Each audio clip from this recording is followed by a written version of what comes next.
Hello friends, welcome back my YouTube channel with a new video. So friends, आज की इस video में हम जानेंगे फ्यूचर परफेक्ट टेंस को। किसको? फ्यूचर परफेक्ट टेंस को। फ्यूचर परफेक्ट टेंस यानी कि इसकी पहचान क्या होती है। How can study future perfect tense. ठीक है, यानी कि हम टेंस को कैसे पढ़ सकते हैं। How can identify future perfect tense, यानी हम फ्यूचर परफेक्ट टेंस को कैसे पहचान सकते हैं। How can we translate future perfect tense, हम फ्यूचर परफेक्ट टेंस को कैसे ट्रांसलेट कर सकते हैं। सो दोस्तों, सब जानेंगे इस वीडियो में, तो चलिए बस वीडियो को देखते रहिएगा। और अगर वीडियो पसंद आए तो वीडियो को लाइक कर दीजिएगा और चैनल को भी सब्सक्राइब कर लीजिएगा। बगल में बेल आइकन होगा, उसको भी दबा लीजिएगा। और साथ ही साथ कमेंट में भी बताइएगा कि वीडियो कैसे लगी। तो चलिए दोस्तों, वीडियो को स्टार्ट कर लेते हैं। Let's get start the video. So friends, we will know about the future perfect tense, यानी कि हम फ्यूचर परफेक्ट टेंस के बारे में जानेंगे। ठीक है, तो चलिए स्टार्ट कर लेते हैं। सबसे पहले identity. We will know first identity of future perfect tense, यानी फ्यूचर परफेक्ट टेंस की आइडेंटिटी, यानी सबसे पहले हम फ्यूचर परफेक्ट टेंस की पहचान को जानेंगे। ठीक है, क्या पहचान, आइडेंटिटी क्या होती है। What is identity of future perfect tense. तो दोस्तों, इसकी पहचान क्या होती है। जिन सेंटेंसों के लास्ट में चुका होगा, यानी कि अभी काम हम कर रहे हैं, अभी हम पीछे आगे काम होने की संभावना कर रहे हैं, संभावना नहीं उसकी बता रहे हैं कि हम यह काम कर चुकेंगे।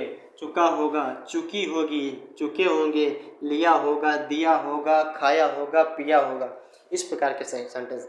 This type sentences of future perfect continuous sentence. Okay दोस्तों, इस प्रकार के सेंटेंस फ्यूचर परफेक्ट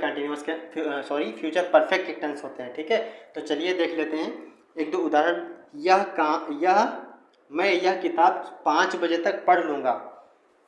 आपसे किसी ने कहा कि आपको यह काम करना, you will have to do this work, आपको यह काम करना है। तो आप क्या कहेंगे? Okay sir, I will have do this work by 5 o'clock, यानी कि मैं यह काम 5 बजे तक कर लूँगा। आप उससे कहोगे मैं यह काम 5 बजे तक कर लूँगा। अब क्या है, मैं यह क्लास 20 मिनट में समाप्त कर चुकूँगा। मैं यह क्लास 20 मिनट में समाप्त कर चुकूँगा। आई विल हैव, अब हम यहाँ पे आई के साथ में विल का प्रयोग कर रहे हैं। आपको ध्यान देना होगा, हम यहाँ पे विल का प्रयोग क्यों कर रहे हैं। हम शैल का भी प्रयोग कर सकते हैं और विल का भी प्रयोग कर सकते हैं, और चाहे तो आप शैल का करें, चाहे तो विल का प्रयोग करें। आई के साथ भी विल का प्रयोग कर सकते हैं और शैल का भी प्रयोग कर सकते हैं। ठीक है दोस्तों, तो इसका होगा मैं यह क्लास 20 मिनट में समाप्त कर चुकूँगा या फिर कर दूंगा, बात एक ही निकलेगी। I will have finished this class by 20 minute, यानी कि 20 minutes. I will have finished this class by 20 minutes. ठीक है, तो चलिए इसको हम बारीकी से समझते हैं कि इसको कैसे ट्रांसलेट किया जाता है। तो चलिए इसको ट्रांसलेट करना स्टार्ट करते हैं। सबसे पहले हम इसके अफर्मेटिव वाले फार्मूले पे नज़र मार लेते हैं। अफर्मेटिव का फार्मूला क्या कहता है? सबसे पहले हमारा कि सब्जेक्ट को रखेंगे, उसके बाद में शैल या विल, जो कि हमारा सब्जेक्ट पे डिपेंड होगा। किस पे? सब्जेक्ट पे डिपेंड होगा। दूसरा है कि हैव तो विल हो, चाहे सब्जेक्ट विल हो या फिर शैल हो, दोनों के साथ में लगेगा। तीसरे नंबर पर क्या आएगा? वर्ब की थर्ड फॉर्म आ गया। और चौथे नंबर पे हमारा आएगा ऑब्जेक्ट हमारा चौथे नंबर पे ही नहीं, लास्ट में आता है, इतना आपको ध्यान रखना होगा। सिर्फ चौथा नंबर ही नहीं, हमारा ऑब्जेक्ट जो है लास्ट में आता है। ठीक है, अब देखते हैं। सब्जेक्ट हो गया सबसे पहले, उसके बाद विल या शैल हमारा और सब्जेक्ट पे डिपेंड होगा। उसके बाद में हैव तो सभी के साथ में लगेगा, कि चाहे विल का यूज़ करो, चाहे शैल का प्रयोग करो, एज यूर वाइस। ठीक है, तो उसके बाद में वर्ब की थर्ड फॉर्म का प्रयोग करेंगे और दूसरा लास्ट में हमारा ऑब्जेक्ट हो जाएगा। तो चलिए इसको हम ट्रांसलेट कर लेते हैं। तो सबसे पहले हमारा सब्जेक्ट क्या है? मैं यह किताब 5 बजे तक पढ़ लूँगा। तो इसका ट्रांसलेशन होगा, पहले सुन लीजिए। आई will have read this book by 5 o'clock, यानी कि मैं यह किताब 5 बजे तक पढ़ लूँगा।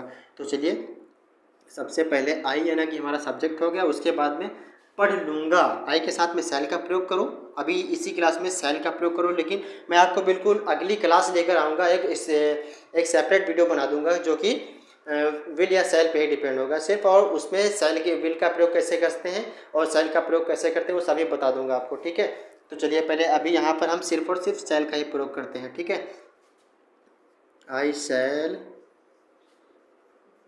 have रीड तीसरे नंबर पे ना हमारा रीड, यानी ये रीड जो है हमारा, इसकी रीड की तीसरी फॉर्म भी रीड ही होती है, ठीक है, तीसरी फॉर्म भी रीड होती है। I shall have read this book, I will have read this book. अब हमारा ऑब्जेक्ट हो गया लास्ट में, I will have read this book, अब ऑब्जेक्ट हो गया। अब क्या कह रहा है कि 5 बजे तक। अब यहाँ पे टिल भी लगा सकते हैं और बाई भी लगा सकते हैं, ठीक है। तो हम यहाँ पे टिल लगाएं चाहे बाई लगाएं, दोनों सही रहेगा। हम यहाँ पे बाई लगा देते हैं, आपकी मर्जी, आप भी लगा सकते हैं, बाई लगाइए या फिर टिल लगाइए, दोनों सही रहेगा। By 5 o'clock। ओके दोस्तों, तो चलिए हमारा सेंटेंस ट्रांसलेट हो चुका है। सो फ्रेंड्स, नेक्स्ट सेंटेंस है हमारा, मैं यह क्लास 20 मिनट में समाप्त कर चुकूँगा या फिर कर दूँगा, ठीक है। मैं यह क्लास 20 मिनट में समाप्त कर चुकूँगा या फिर कर दूँगा, सेंस एक ही निकलता है, आप चाहें तो निकाल के देख लीजिएगा। नेक्स्ट है, अब इसको ट्रांसलेट कैसे करेंगे, हाउ कैन ट्रांसलेट इट, इसको ट्रांसलेट कैसे कर सकते हैं। तो सबसे अफर्मेटिव के रूल पे हम ट्रांसलेट कर रहे हैं इसको। सबसे पहले सब्जेक्ट को रखेंगे, उसके बाद में सेल या फिर विल, दोनों में से कोई एक प्रयोग होगा। तो हमारा मैं के साथ में सेल का ही प्रयोग होगा, ठीक है।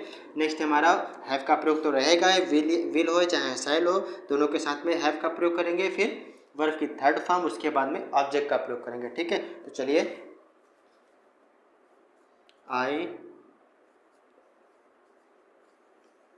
शैल have finished this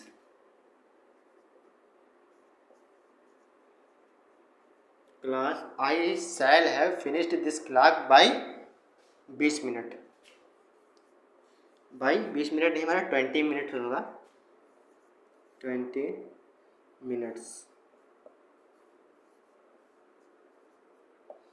so friends, आप लोग देख सकते हैं, you can see my sentence has translated, हमारा सेंटेंस ट्रांसलेट हो चुका है। मैं यह क्लास 20 मिनट में समाप्त कर चुकूँगा या फिर कर दूंगा, I shall have finished this class by 20 minutes, ठीक है। तो आशा करता हूँ आप सभी को समझ में आया होगा। अब हमारा नेक्स्ट सेंटेंस है जो कि हमारा नेगेटिव वाला होगा, ठीक है। तो चलिए उसको भी देख लेते हैं, let's.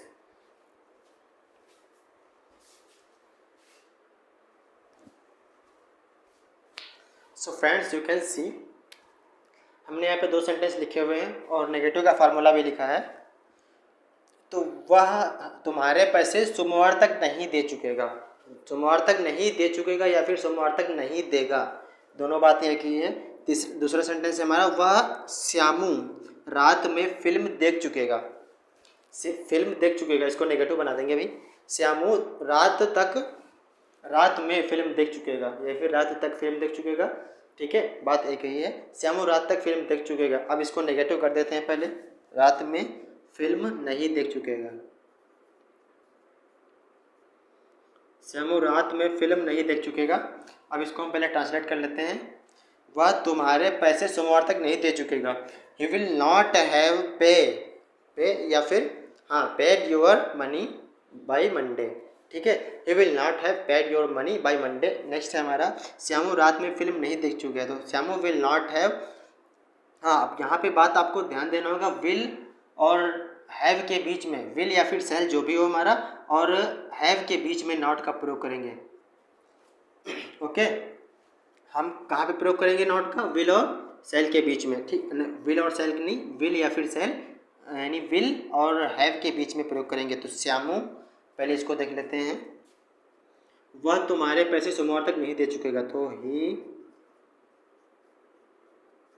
Will not have paid your money by Monday, he will not have paid your money by Monday. यहाँ पे बाय का मतलब होता है द्वारा नहीं, यहाँ पे बाय का मतलब द्वारा नहीं होगा, इसका मतलब होगा सोमवार तक या फिर टिल मंडे, दोनों में से कोई भी कर सकते हैं, ठीक है। इसको नेक्स्ट हमारा, श्यामू रात में फिल्म नहीं देख चुकेगा, तो श्यामू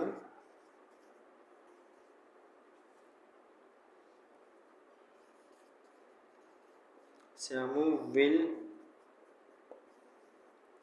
यहाँ पे विल नॉट की जगह हम दूसरा भी बता रहे हैं क्या कर सकते हैं। विल नॉट है यहाँ पे वांट का भी प्रयोग कर सकते हैं, WON, ये कॉमा लगा करके ऊपर टी लगा सकते हैं। विल नॉट या फिर वांट, श्यामू वांट या फिर will not watched movie. Shyamu will not have होगा पहले, वांट हैव या फिर will not have watched movie.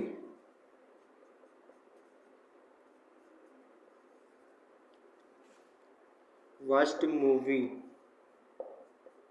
Movie by at night या फिर टिल एट नाइट, चलो टिल कर देते हैं।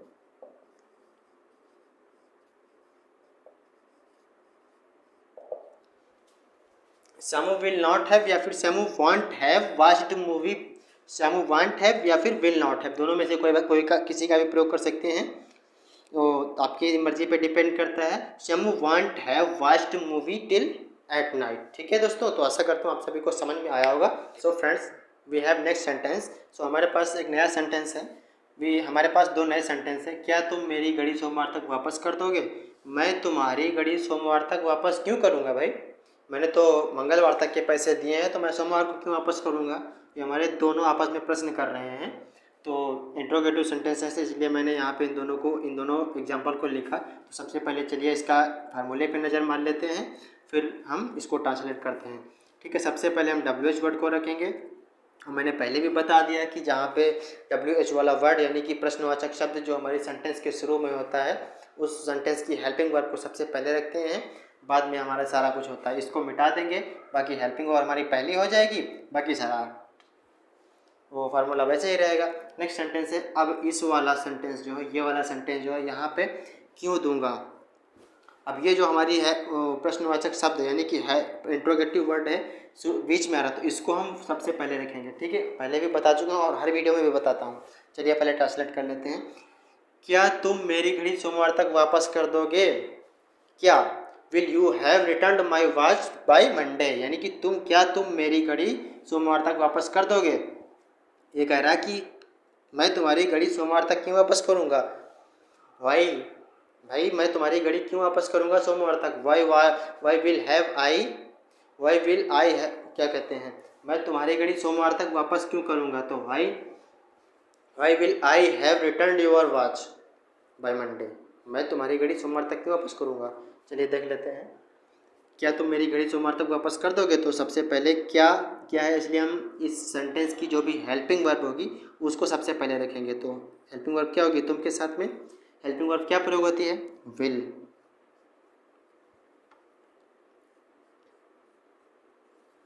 Will you have return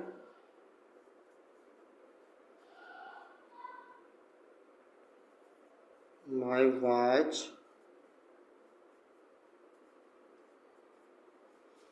watch by Monday.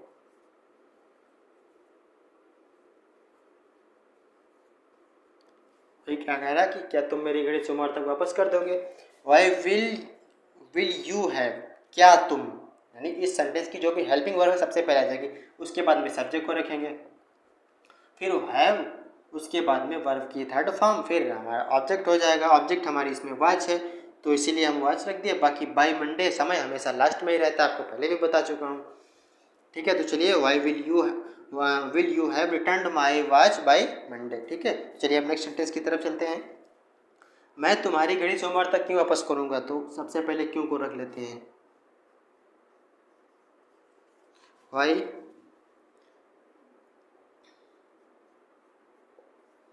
Will I return, why will I have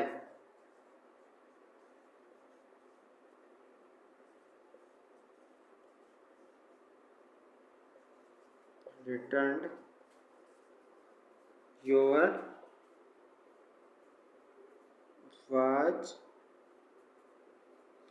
your watch by Monday या फिर till Monday. चलो till कर देते हैं।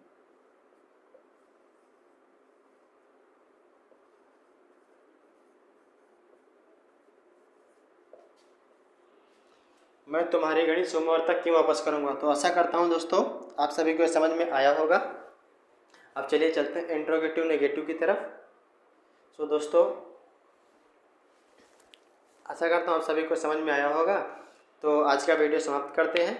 सो दोस्तों आज की वीडियो कैसी लगी कमेंट में ज़रूर बताइएगा और वीडियो को भी लाइक कर दीजिएगा, चैनल को भी सब्सक्राइब कर दीजिएगा। अगर वीडियो को लाइक करोगे तो हमारा मोटिवेशन बढ़ता है, हमको भी उत्साह मिलता है कि मैं भी वीडियो बनाता हूँ, लोग मेरी वीडियो को पसंद करते हैं। जब भाई लाइक ही नहीं करोगे तो कहाँ से बनाऊँगा वीडियो, हमको पता ही नहीं चलेगा। अगर वीडियो को पसंद नहीं आ रहा तो उसको डिसलाइक भी करो, हमको पता भी तो चले कि हमारी वीडियो में क्या गलती है। भाई उसको डिसलाइक ना ही कर रहे हो ना ही लाइक करते हो, बस देखते हो।